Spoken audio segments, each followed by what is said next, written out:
कामचोर देवरानी। एक बार की बात है, सुषमा अपने पूरे परिवार के साथ खुशी खुशी मोहन नगर में रहती थी। उसकी 2 बहुएं थी, पल्लवी और शिवानी। एक दिन दोनों बहुएं रसोई में काम कर रही होती है कि तभी उनकी सास सुषमा उन्हें बुलाती है। अरे बहू, जरा इधर तो आना। शिवानी, जरा जाकर देखना सासू माँ क्या कह रही हैं। दीदी आप ही देख लो ना जाकर, आपको भी तो सुनाई दे रहा है। अरे मैं आटा गूंद रही हूँ ना, तुम चली जाओ। हाँ तो मैं भी तो सब्जी काट रही हूँ ना दीदी। अरे बहू जल्दी आओ। ओह, ये तो जाएगी नहीं, मैं ही जाकर देखती हूँ कि क्या करना है। पल्लवी सुषमा के कमरे में जाती है। जी मम्मी जी, क्या हुआ? शाम को घर पर कुछ मेहमान आने वाले हैं, तो तुम अच्छा सा खाना बना लेना बहू। ठीक है मम्मी जी, आप बता दीजिए क्या क्या बनाना है और कितने लोग आ रहे हैं। सुनील की मौसी जी और उनका पूरा परिवार आ रहा है। कुल मिलाकर 3 लोग और हमें मिलाकर हुए 9 लोग। तो अभी से ही तैयारी करना शुरू कर दो। और हाँ, घर की सफाई भी कर देना, हाँ अच्छे से। जी मम्मी जी, सब काम हो जाएगा, आप चिंता मत कीजिए। पल्लवी शिवानी को घर में मेहमान आने वाले हैं इसके बारे में बताती है। क्या 9 लोगों का खाना बनाना होगा, घर की सफाई करनी है? बाप रे, सासू माँ ने तो हमें घर की नौकरानी ही समझ कर रखा है। ऐसा नहीं बोलते शिवानी, हम इस घर की बहू हैं और घर के काम करना हमारा फर्ज है। दीदी तो है ही सासू माँ की चमची, जब देखो सासू माँ सासू माँ। मैं तो इतना सारा काम नहीं करने वाली। शिवानी कपड़े लेकर गमला साफ कर रही होती है और चक्कर आने का नाटक करने लगती है। मेरा सर चकरा रहा है। तभी वहां पल्लवी और सासू माँ जाते हैं। अरे बहू, क्या हो गया तुम्हें? मम्मी जी, बहुत तेज सर में दर्द हो रहा है। तुम एक काम करो शिवानी, आराम कर लो। नहीं नहीं दीदी, घर में मेहमान आने वाले हैं, मुझे आपकी मदद करनी चाहिए। अरे कोई बात नहीं शिवानी, तुम आराम कर लो, मैं सब काम कर लूंगी। ठीक है दीदी, अगर आप इतना कह रही हैं तो आराम कर लेती हूँ। शिवानी आराम से अपने कमरे में मैगजीन पढ़ रही होती है। इसे कहते हैं आराम की जिंदगी। इतना सारा काम।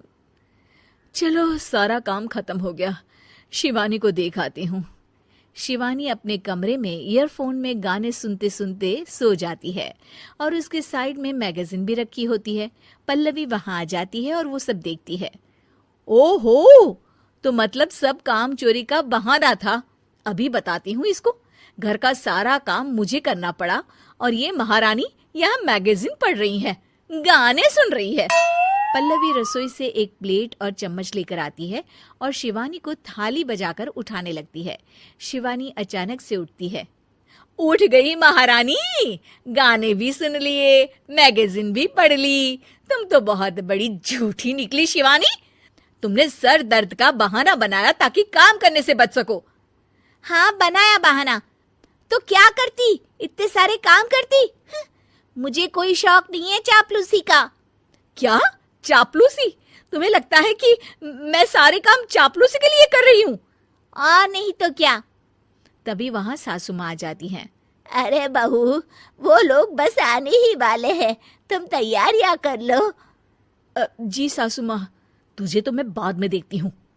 सब खाना खाने बैठते हैं और खाना शुरू करते हैं। तभी सुनील की मौसी बोलती है। वाह भाई वाह, खाना तो बहुत ही अच्छा बना है सुषमा जी, एक एक चीज में क्या स्वाद है। ये सुनकर शिवानी मुंह बना लेती है। उसे अपनी जेठानी की इतनी तारीफ रास नहीं आती।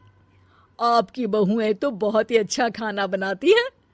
हाँ बनाती तो दोनों ही अच्छा है, पर आज ना ये सारा खाना बड़ी बहू ने बनाया है। छोटी बहू की तबीयत ठीक नहीं थी, सो इसलिए। मानना पड़ेगा सुषमा जी, आपकी बड़ी बहू तो बहुत ही गुणवान है। पल्लवी की तारीफ सुनकर शिवानी को जलन होती है।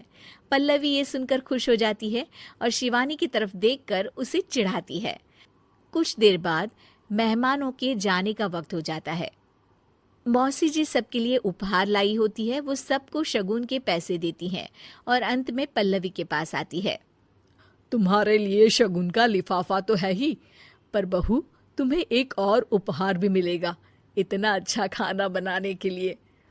मौसी अपने सोने के कंगन निकालकर पल्लवी को पहना देती है। ये लो, ये मेरे मनपसंद कंगन है, अब से ये तुम्हारे हुए। धन्यवाद मौसी जी। ये देखकर शिवानी तो पूरी तरह से जल जाती है और गुस्से से रसोई में चली जाती है। तभी वहां पल्लवी आ जाती है और उसे अपने कंगन दिखाने लगती है। देवरानी जी, अब आपका सर दर्द ठीक तो है ना? मुझे लगता है कि अब सर दर्द शुरू हो गया होगा आपका।